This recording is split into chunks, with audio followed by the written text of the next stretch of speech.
So before we start, Professor, first of all, thank you for accepting my invitation for a second time. Um, our previous conversation was about education in the Trump era and Betsy DeVos policy, and now we are a year and a half further, and suddenly we have a war in Ukraine and Russia. And I'm here in the Netherlands, and of course, Ukraine is not too far away. So I have some questions about the Ukraine Russian war and about language and war, because language is always an integral part when you talk about war. It's an important instrument. So I would like to talk about language and about the current crisis in Ukraine. And a book that really inspired me was Manufacturing Consent, in which you explain the propaganda model. Maybe we can refer to it later. But before we start, how long do we have, Professor Chomsky? Because I can, let's aim for 45 minutes, and if it goes on a little longer, all right, maybe finish. uh, I'd like to start with a personal question. I know your parents are from. Your father was from Ukraine, and your mother was from Belarusia.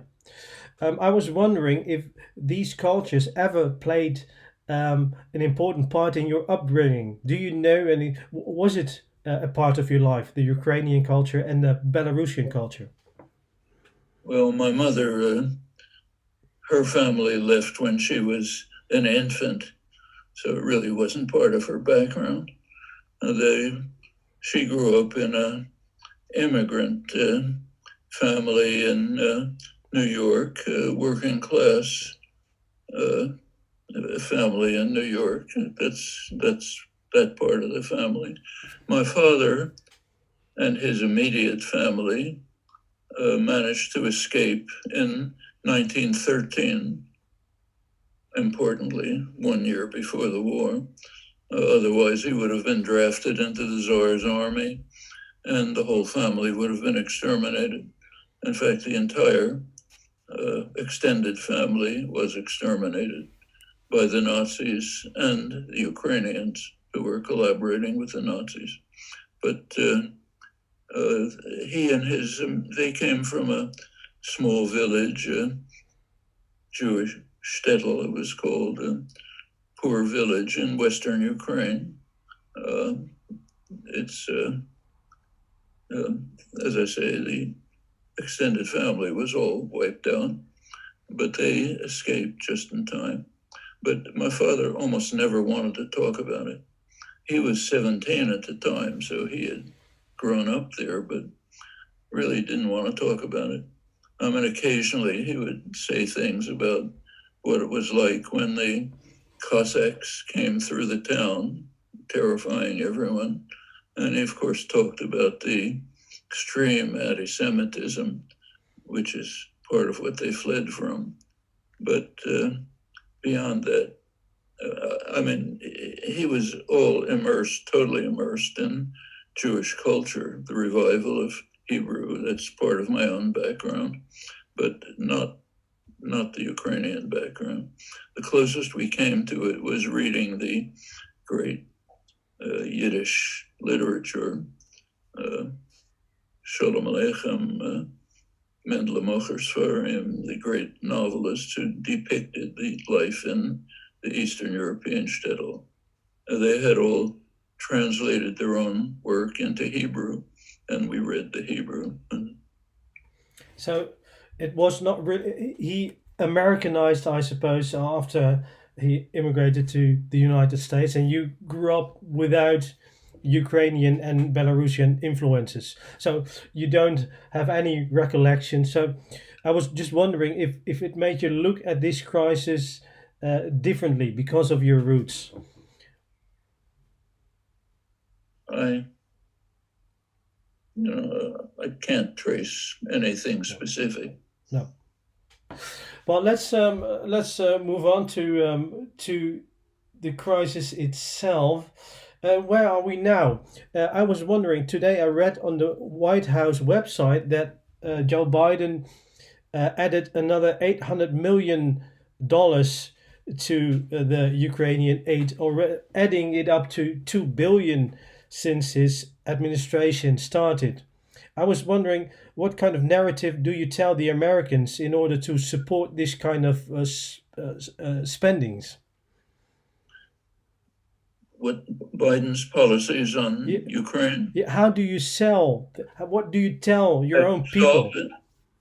Well, there is fortunately one statesman in the United States and Europe who has laid out, a person of a high political figure who has made a very sensible statement about how you can solve the crisis, namely by facilitating negotiations instead of undermining them, and moving towards establishing some kind of accommodation in Europe, maybe along in which there are no military alliances, but just mutual accommodation.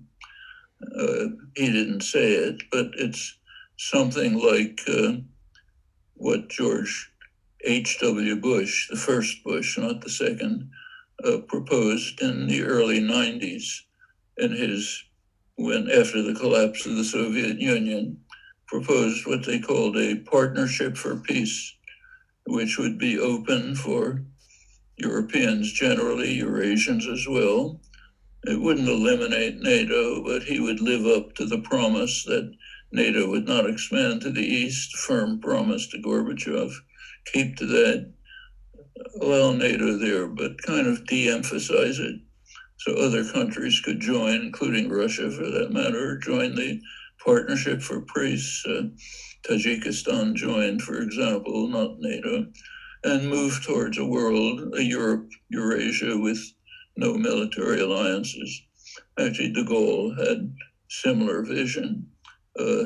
Emmanuel Macron, in his initiatives trying to contact Putin, suggested something similar. So going back to the one Western statesman, he didn't mention all of this, but he suggested something similar. Move towards negotiations and diplomacy instead of escalating the war. Try to see if you can bring about an accommodation, which would be roughly along these lines. His name is Donald J. Trump, the one statesman I know of in the West. Not my favorite person, incidentally. I think he's the most dangerous person maybe in history. But let's tell the truth.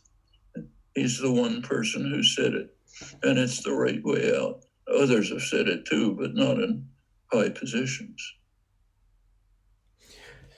Well, what I'm trying to ask is, if you spend so much money on Ukraine, and there are so many internal problems in the United States. We have education, transportation, healthcare, and you spend so much money abroad. How what kind of story do you tell your citizens so that they support you? That's where manufacturing consent comes in. You have to whip people into hysteria so that they the only thing in mind is to destroy the enemy who is the ultimate evil. If you can get people whipped into that kind of hysteria, you can pour money into armaments and forget the domestic policies. It's an old story. Let's go back to World War One. Okay, World War One. Every country, the intellectuals led the country into hysterical denunciation of the enemy and talk about their glory of their own country. In Germany, the famous manifesto of 94 leading intellectuals who addressed the West and said, we're the country of Kant, Goethe, Beethoven, center of civilization. We are now defending civilization against wild monsters in the West. In England, the same thing. France, the same thing. There were a couple of people who objected in Germany, Rosa Luxemburg, Karl Liebknecht, in England, Bertrand Russell, in the United States, Eugene Debs, all ended up in jail. Okay, but the overwhelming mass of the intellectual community was mobilized in patriotic enthusiasm and hatred of the enemy. In the United States is an interesting case. The British, of course, wanted the United States to come into the war, so they established what they called a Ministry of Information. Yes. Which of course meant Ministry of Disinformation, which concocted tales about German barbarity, the Huns doing this, tearing Belgian babies to shreds and so on. And they fed this to American intellectuals who lapped it up. Intellectuals of the liberal intellectuals of the John Dewey circle. Woodrow Wilson himself was elected in 1916 on the platform, peace without victory. Within about a year, he and American intellectuals, mostly liberal, had whipped the country into such hysteria, anti-German hysteria, that the Boston Symphony Orchestra couldn't play Beethoven, for example. And everyone went to war with enormous enthusiasm to kill the hated Germans. Well, it was an outcome to the war. Germany was defeated. What did the great statesmen do? They decided to crush Germany. It's defeated, let's crush it. That gave us someone named Adolf Hitler. There were people who objected, like John Maynard Keynes, great economist, ignored. That's not always the case. Let's go back a century before then, the Napoleonic Wars. Napoleon, the French armies had virtually conquered Europe. They were finally defeated in 1815. There was a conference, international conference, set up the Concert of Europe. And the people who ran the conference were not nice people. I would not want to have Metternich as a friend, but they were statesmen. So they brought defeated France into the Concert of Europe, an accommodation with defeated France. That led to a century of peace in Europe. Not entirely, but virtual peace. Very unusual period in Europe's savage, monstrous history. But there was a century of virtual peace by integrating the defeated aggressor into the settlement. After the First World War, no, let's crush them and bring on Hitler. Well, there's some lessons we can learn from that, if we want to. So what you just said at the beginning is there's a big role for intellectuals when it comes to manipulating a public view. Is that the case right now? Is there an intellectual body that is pro-war at this moment? 35% of Americans, according to the most recent polls, think the United States should directly enter the war, even if it might lead to a nuclear war. A nuclear war means destruction of everything. Destruction of the United States, destruction of Europe, destruction of Russia. We're finished. But 35% of Americans think we should do that. The reason is they hear it from figures in Congress and the media. Of many people in the halls of Congress making heroic speeches, Winston Churchill impersonations about how we should set up a no-fly zone. Fortunately, there's one peacekeeping element in the American government. It's known as the Pentagon.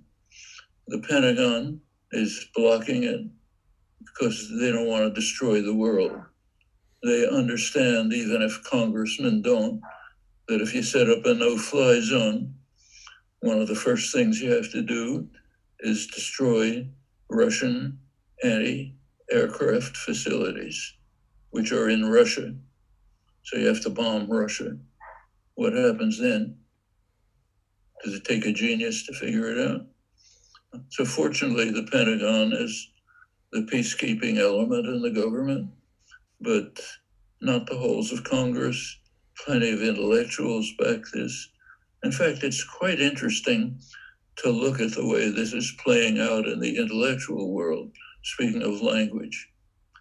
Take the phrase unprovoked invasion of Ukraine, the unprovoked Russian invasion of Ukraine. That's de rigueur. Anybody who wants to talk about it has to call it the unprovoked invasion of Ukraine. Just out of curiosity, I did a Google search for the phrase unprovoked invasion of Ukraine. 2.5 million cases in 30 seconds. And then I did another search, unprovoked invasion of Iraq. 11,000, all of them from anti-war people. That's kind of interesting in itself, but it's even more interesting because it totally inverts the facts. The invasion of Iraq was totally unprovoked.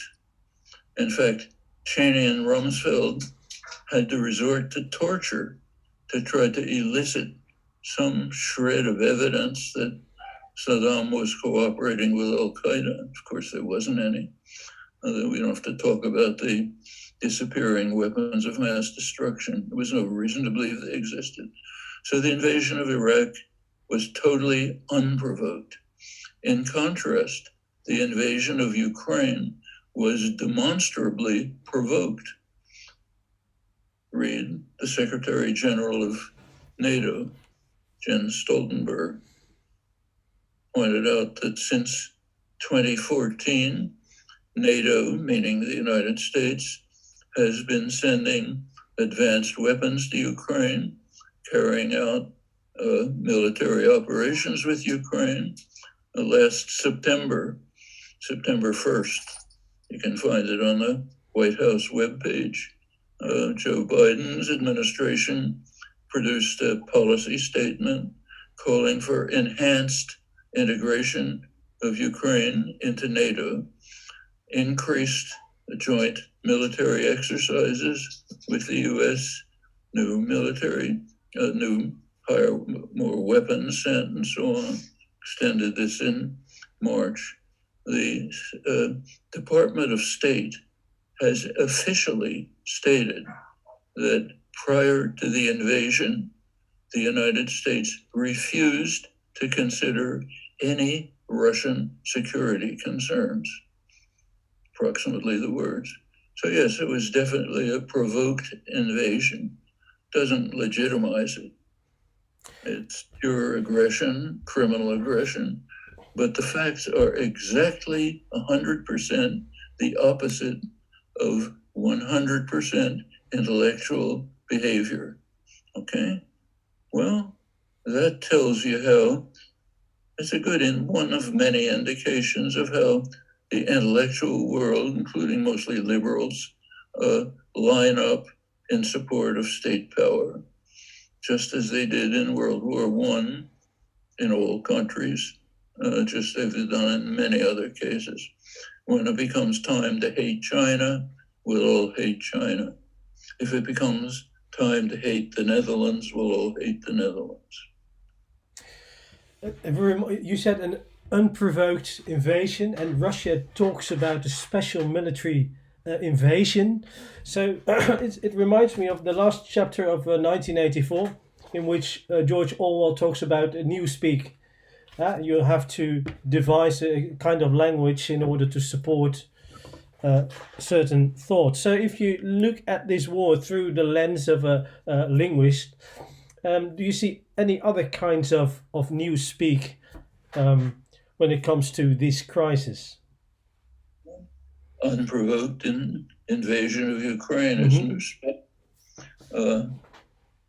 Description of Putin. It's very interesting to watch the language that's being used in Europe as well.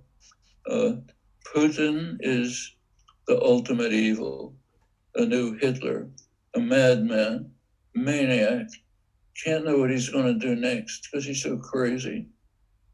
That's one belief. Then there's a second belief. We must tempt him to carry out further destruction of Ukraine. We must carry out an experiment, a grotesque experiment, to see if, by refusing to talk about a political settlement, by not offering any way out, we'll see if he will choose to, this maniac, this Hitlerian madman, we'll see if he'll choose to just slink away quietly in defeat, or whether he'll use the power that, of course, he has to destroy Ukraine. Let's try the experiment. That's Europe. That's the West. That's Western liberal intellectuals. Let's try the experiment to see what this twisted mind, this maniac, will do. What does that tell you about attitudes towards Ukrainians on the part of Western liberal intellectuals? Well, you can figure it out. Incidentally, since you bring up Orwell, let me mention something that I think is a little more relevant today. I'm sure you've read Animal Farm. Yeah. On the totalitarian enemy. I don't know what edition you have, but you might open it and see if it has Orwell's introduction. Does it have an introduction by George Orwell? No, not the one in which he talks about the English media apparatus. What? Is there an introduction on literary censorship in England? No, I've read that one, but it's not in here. No, it's not in here. Don't just take a look No. when you have time. No, very interesting reason. It was written. George Orwell wrote an introduction to Animal Farm. Wasn't published. Was found many years later in his unpublished papers.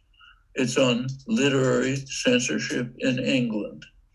And the introduction says, look, this is a satire of the totalitarian enemy,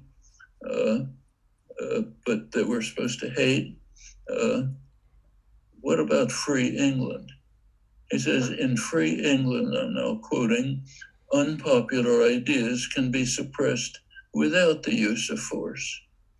And he gives some examples. Then he gives a couple of explanations. He says one reason is the press is owned by wealthy men who have every interest in seeing certain ideas suppressed. And the other reason, which is more interesting, is just the general culture, including the intellectual culture. You've gone to the best universities, Cambridge, Oxford. You have instilled into you the understanding that there are certain things it wouldn't do to say. They just can't say them, okay? Like you can't say the phrase unprovoked invasion of Iraq. Just the words just don't come out of your mouth. That's Orwell in his unpublished essay on suppression of speech in free societies. That's the one we ought to read. I should add, it's not one of his great essays, but these few sentences are important. You say there are things that are not to be talked about or not to be told. Today I read on that the Florida Department of Education banned 20 or 24 or maybe 50, I don't know the exact number, school books because they contain certain topics like critical race theory, like social emotional learning. So there is a big body of there are lots of things we are not supposed to talk about in American education. So what do you think the part? It's quite serious. Yeah, I mean, the Republican Party is basically a proto-fascist party. They're pretty open.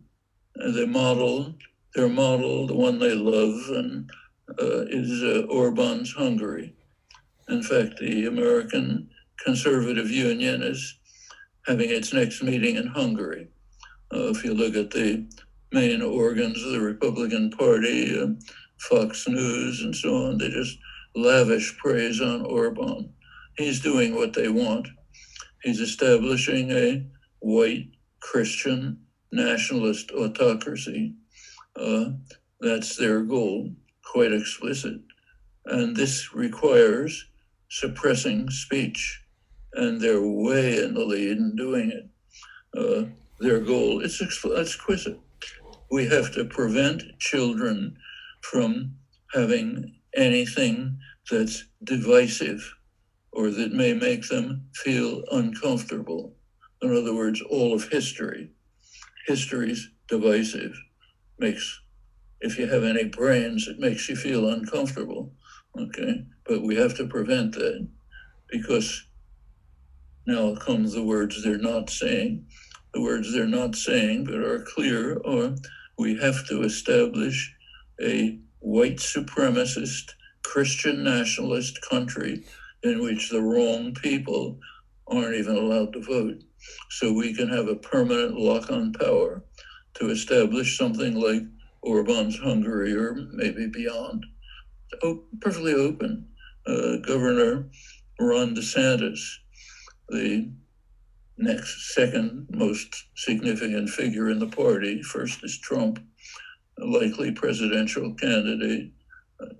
He has just banned 40% of mathematics books for children because they might contain a phrase that says something like, we should try to work with each other in sympathy. That's divisive, okay? 40% of math texts. And Republican legislators all over the country are forcing libraries to eliminate books, organizing people to fire librarians, to make sure that nothing but patriotic slogans are ever heard by children.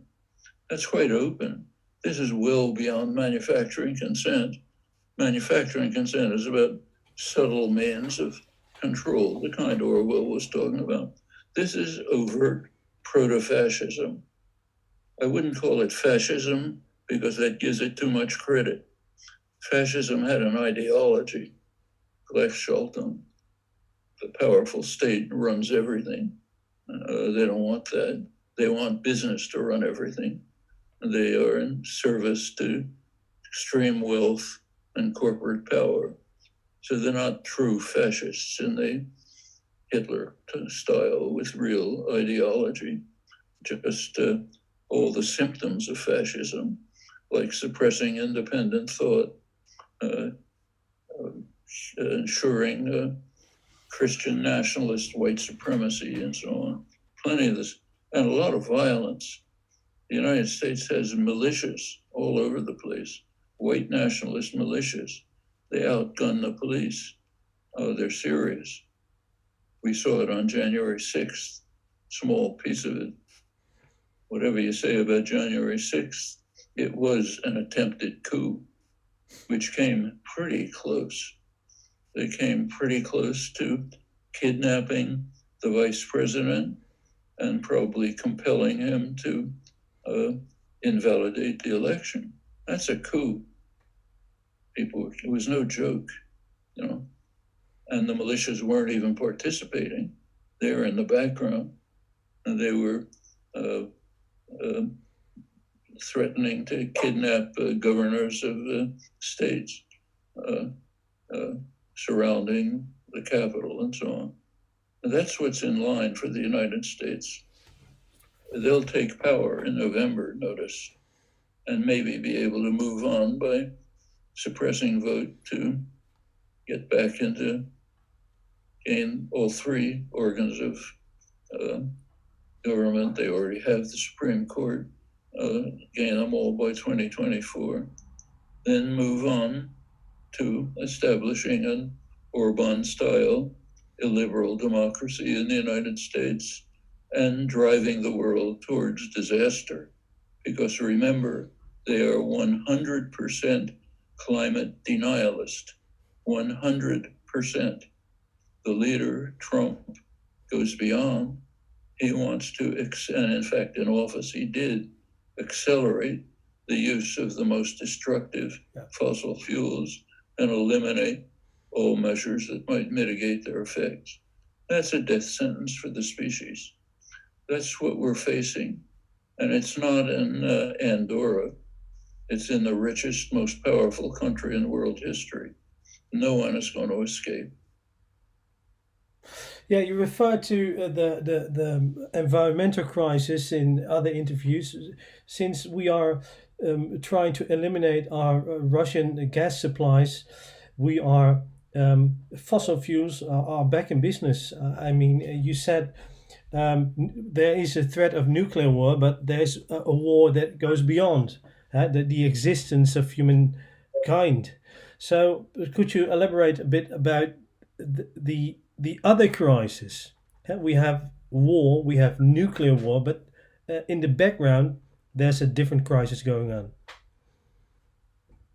Didn't quite catch it. Could you say Well, it again? you talk about a natural disaster if we go back to fossil fuel again. And we look at Russia right now, but we forget, or we don't forget, but there is another environmental crisis going on right now. What are your thoughts on that? The other crisis, the environmental crisis right now. The environmental crisis? Yeah, you talked about Trump, who was going back to fossil fuels, and Take yesterday's news from Pakistan and take a look at the weather report in Pakistan yesterday. Temperatures went up to 50 degrees Celsius. This is a poor country where people don't have air conditioners. Try to put yourself in a room at 50 degrees Celsius with no air conditioner. Okay, and it's increasing. In fact, on the course we are now pursuing, South Asia will be unlivable. The Middle East will be unlivable. Large parts of Africa will be unlivable. You don't just have to look at weather reports. You can look at the report of the IPCC, Community of Science, a consensus report, so it's conservative, always has been. It's always underplayed the dangers. The latest one, a couple of weeks ago, I think it was April 4th, it was the most dire warning ever. They didn't mince any words. It said straight out, we have a very narrow window of opportunity to try to save the planet. It's closing. We must immediately start reducing fossil fuels and end them entirely within a couple of decades if we hope to have a livable world. Well, actually, there were some small steps towards this, nowhere near enough, some at least.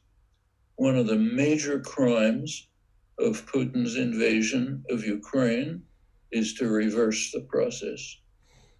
By now, forget it. Have to produce fossil fuels as fast as we can. The ExxonMobil just announced with glee a new major oil find, enormous field off the coast of Guyana, may match the Gulf of Mexico. A wonderful way to drive the world to destruction even faster. And now they're very happy about it because instead of being criticized, the major oil companies are being praised for saving civilization by destroying the world as quickly as we can. The joy in the offices of the energy corporations is immeasurable, almost as much as the joy in the offices of the great weapons producers, who are gloating huge weapons expenses to drive the world to disaster. Meanwhile, the fossil fuel companies are being praised to the skies. No environmentalists bothering them. Praised to the skies for racing to destroy civilization, organized life on Earth. I mean, if some alien exists and is watching what's happening on Earth, how can they? We're just a bunch of maniacs, total maniacs. We have been talking about a lot of well, um, dreadful topics, negative thing. If you look at the world right now, it's you almost start to think it's a total mess, just like the alien would look from outer space to planet Earth. Are there any um, well, do in the end, do you have a positive outlook on the world, or is it mainly negative? Do you have hope for a better planet, for a better future? I mean, yesterday, for example, I gave a talk, a virtual talk in England to a marvelous group of young people, Extinction Rebellion, who are going all out to carry out any activities they can think of to break the silence, to break the passivity, to bring people to understand what's happening and to act decisively to overcome it, to make use of the window of opportunity that we do have. We have the means to overcome the crisis. They're known. You can read them in reports of the International Energy Organization, which comes out of the energy corporations. Detailed, sensible, feasible plans about how to get rid of fossil fuels and how to move to sustainable energy with a small percentage of gross domestic product. There are studies by leading economists like my colleague Robert Pollin, Jeff Sachs, and others, with plans pretty much the same. There's a resolution on the floor of Congress, US Congress, advanced by Alexandria Ocasio-Cortez, young representative who came in on the Sanders wave, and Ed Markey, senior senator from Massachusetts, who's been involved in environmental issues for years. The resolution lays out a detailed program by which the United States can solve the energy crisis, create a much better world at 2 to 3% of GDP, far less than was spent to bail out the super rich financial institutions from the limited cost they suffered from COVID. Fraction of that, okay? Can be done. It's all there. We know how to do it. Well, there are people like Extinction Rebellion or similar movements in the United States. Yesterday, there were demonstrations all over the United States, almost all young people, doing the same kind of thing, trying to wake people up so we'll do something about what we can do. Or take the miners, coal miners in West Virginia, the main coal mining state. The United Mine Workers Union just agreed to a transition program which would fund miners, as we should, while they move away from coal mining to capping, closing the mines, and moving to sustainable energy. Mine workers accepted this. It's blocked by their representative in Congress, Joe Manchin, a coal magnate, owns coal mines, the leading recipient of fossil fuel funding in Congress. He blocks it, says, no, we can't do this, along with 100% of Republicans. Republicans are 100% denialist party. Either climate change isn't happening, or if it is, we don't care. 100%, and they're coming back into power. The party's owned by Donald Trump, who's the leading denialist in the world. That's what we're facing, okay? But there are signs of hope. Young people, scientists, a couple hundred scientists were arrested recently for chaining themselves to building civil disobedience to climate scientists to try to awaken people from their slumber, their torpor, get them to see what we're doing, overcome the manufacturing of consent. I mean, and it's real. The Republican Party and its echo chamber, media echo chambers like Fox News, just tell people it's not serious. It's a liberal plot started by China, and that's what people hear all the time. A lot of them believe it.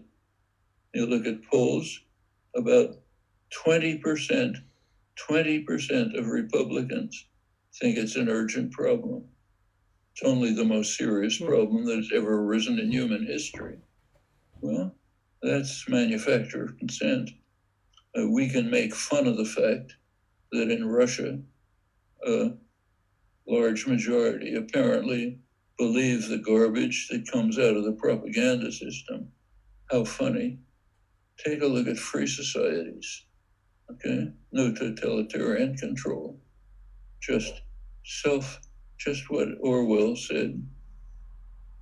Inculcate into you self the understanding there are certain things it wouldn't do to say.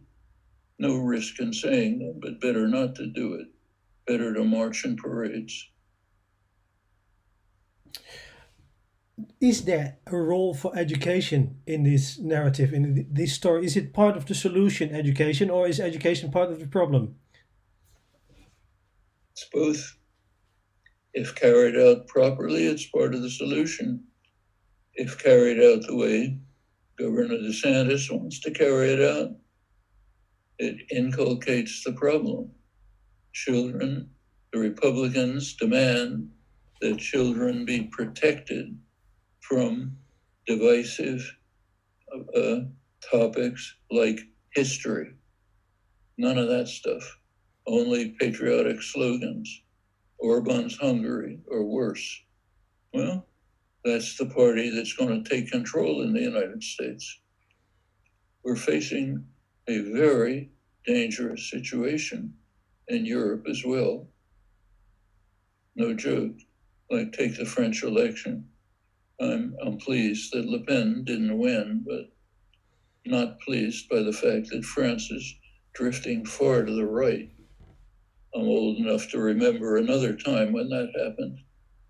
Vichy France was very popular. There was a resistance. It was marginal, very marginal, brave people, but marginal. Incidentally, here's another example of manufacture of consent. When we think about resistance to the Nazis, what comes to mind is the French resistance, the Maquis. They existed. There were brave people like Claude Bourdet and others, but they were blowing up some railroads. But the real resistance to the Nazis was in Italy and Greece and Yugoslavia. In Italy, the partisans were holding down half a dozen Nazi divisions. They liberated northern Italy before the Allied forces came. In fact, the first task of the Allied forces was to disperse the resistance and to restore the fascist order. That's divisive history. Better not read that. Okay. But the real resistance to the Nazis was Italy, Yugoslavia, and Greece. France was mostly collaborationist, like the Netherlands. I have two more questions, Professor Chomsky. One is the propaganda model you describe in here consists of 5 filters. The first one is ownership, size, and profit orientation of the mass media. The second one is the advertising license to do business. The third one is sourcing mass media news, and the fourth is flag and the enforcers, and the last one is anti-communism. My question is this still accurate? If you had to rewrite the book nowadays with social media influence of social media, would we come to the same model? That's my first question. My last question is, um, if we want to be if we are aware of this model and we want to be well informed, how do you get your information, Professor Chomsky? What are your sources, and how do you make sure these sources are reliable? When are we talking about real news, and do we talk about fake news? So those are the two questions. How do you get your news? How do you make sure it's reliable? And the first question was, is this still accurate? Well, on the first question, Ed Herman and I did do a revision in which we concluded, we wrote an introduction saying that the fifth filter was mistaken, was too narrow. It's not just anti-communism, it's anyone you're taught to hate. Okay? A common enemy. Could be terrorists, could be pre-Ukraine, could be Russia, anything. So the fifth filter had to be changed. But other than that, we didn't see any real reason to change it. Even with the rise of social media, the news still comes from the same place. Social media Facebook doesn't have a bureau in Ukraine, you know. The news comes from the traditional media. One of the worst effects of social media, very dangerous effect, is to have substantially destroyed mainstream journalism extensively. There used to be very good local newspapers in the United States. Mm-hmm. I lived most of my life in Boston. The Boston Globe was a first-rate newspaper. Actually, I used to visit their editorial offices to talk to the editors about issues they should cover. Some of the reporters were close personal friends. In the 1980s, the best reporting on Reagan's sadistic crimes in Central America was coming from the Boston Globe, San Francisco Chronicle, Los Angeles Times, Detroit Free Press, Chicago Tribune, many very good newspapers, Miami Herald. They're almost all gone. They were wiped out by one of the curses of capitalism,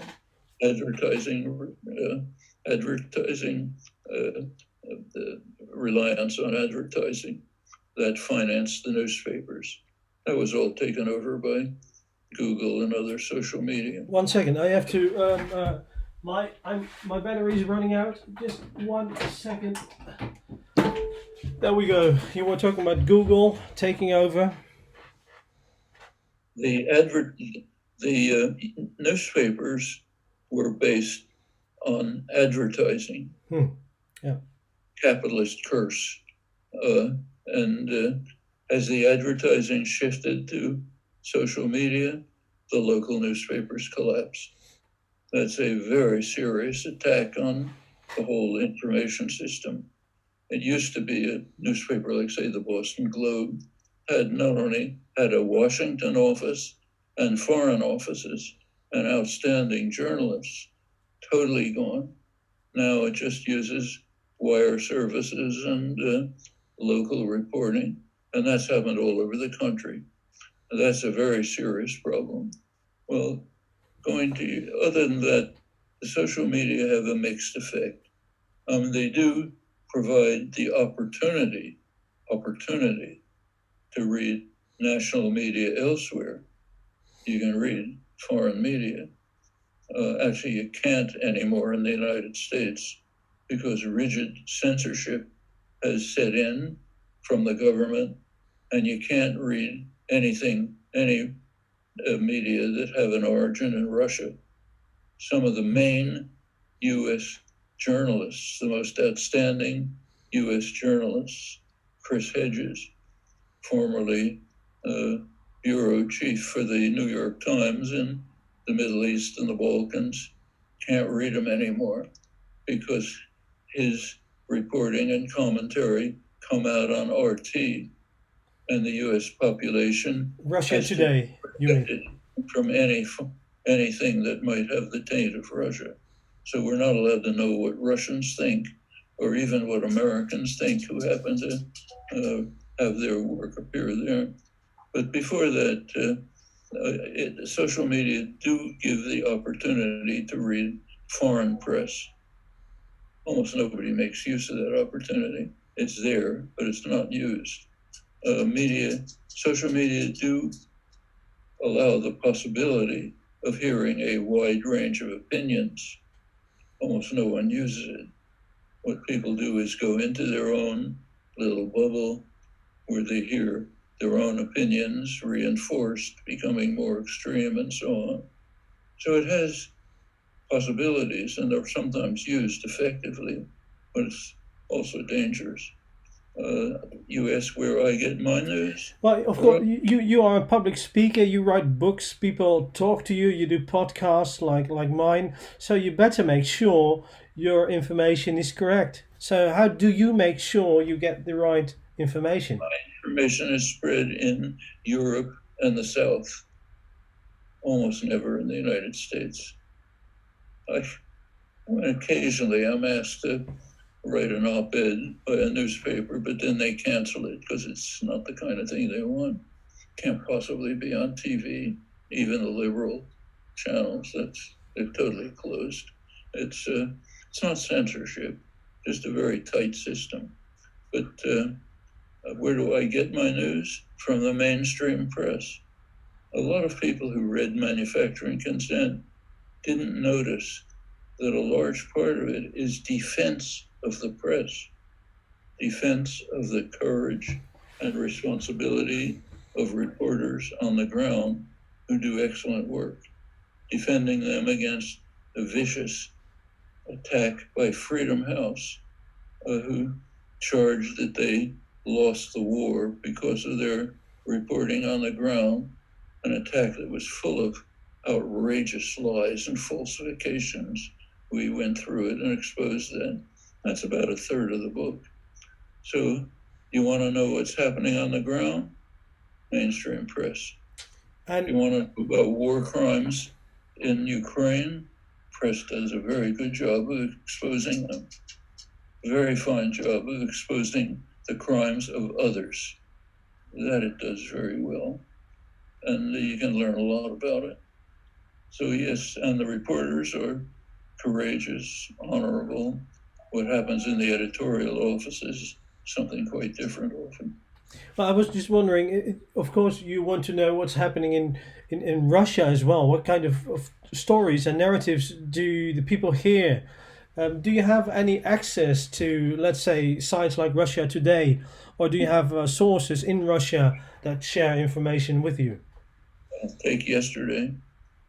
Turned out Foreign Minister Lavrov made a very important speech laying out carefully Russian aims and the Russian interpretation of the war, what they call the limited military operation.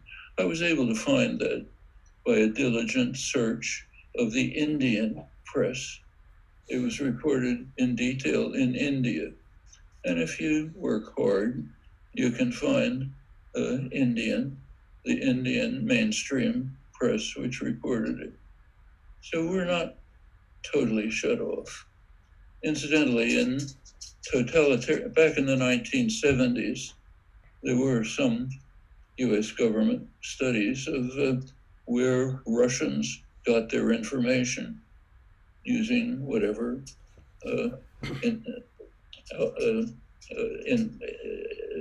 kinds of evidence they were able to accumulate. Their conclusion was most of them got it from BBC. They simply didn't believe the lying Russian press. If the press said something, the opposite's probably true. So they found ways to pick up BBC or Voice of America, read Samizdat, illegal, but they were circulating. And the final conclusion was that in totalitarian Russia, people may have been getting a wider range of information than in the West. That's hard to believe.